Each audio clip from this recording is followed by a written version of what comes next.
March was an incredible reading month for me. So let's talk about the 6 books that I read because I would recommend them all, starting with Keeping 13 by Chloe Walsh. I have such a unique reading experience with these books because they take me a really long time to get through. They feel really long and drawn out. Sometimes I'm like, is it worth it? But then by the end, it's always worth it. This book actually left me sobbing and I had goosebumps and like all the things. And so I will be continuing the series, but I'm just going to take my time with it. The next book that I read was Deep Cuts by Holly Brickley. And this one is a very mundane type of book where you're just following the life of Percy while she navigates her 20s. So you're following her career, her education, her relationships, and ultimately her relationship with music and her relationship with a musician named Joe. It reads very similarly to Normal People by Sally Rooney. However, I liked it a lot better than Normal People. Every single word in this book really counts. There is a lot of nuance, there's a lot of depth, and there's a lot of reading in between the lines, and I really enjoyed it. I gave this one a 4.25.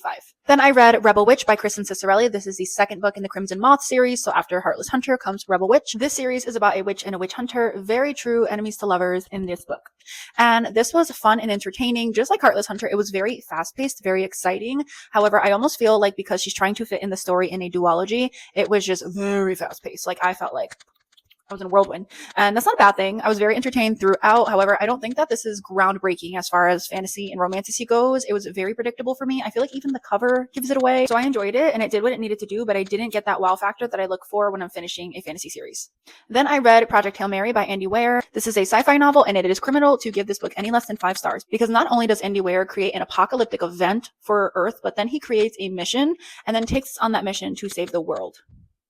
I have a full review on this book that I will post soon, but this book was so dang good. After that, I read Once Upon a Broken Heart by Stephanie Garber. This is the first book in a trilogy, and I think this is my first YA fantasy in my adult life, so it was like stupid easy to read. I was multitasking while I was reading this, and you kind of forget that you're reading. In this very fairy tale-esque fantasy world, there are magical and powerful beings called fates, and Evangeline makes a deal with one of the fates, the Prince of Hearts, to stop the wedding of a man that she loves. And if you know anything about fantasy books, you can't make a deal with a being who has power and not have repercussions. So I'm really excited to see what happens with the rest of the trilogy. Then I finished off my month of March with another 5-star read, and that is Wild Dark Shore. When I got this, it said that it was a contemporary fiction, and it does read like a contemporary fiction, but it is very much mystery thriller. If I had one word to describe this book, it is gripping. So you're following the lives of a family who live on a very remote, very isolated island that every other researcher or scientist has left because it is pretty much inhabitable, and then a woman washes ashore alive. This book is so beautifully written. I also appreciate that the author based this island on a real island. So I was able to go and research the wildlife and the vegetation and everything after and see real visuals of it. I thought that was really cool.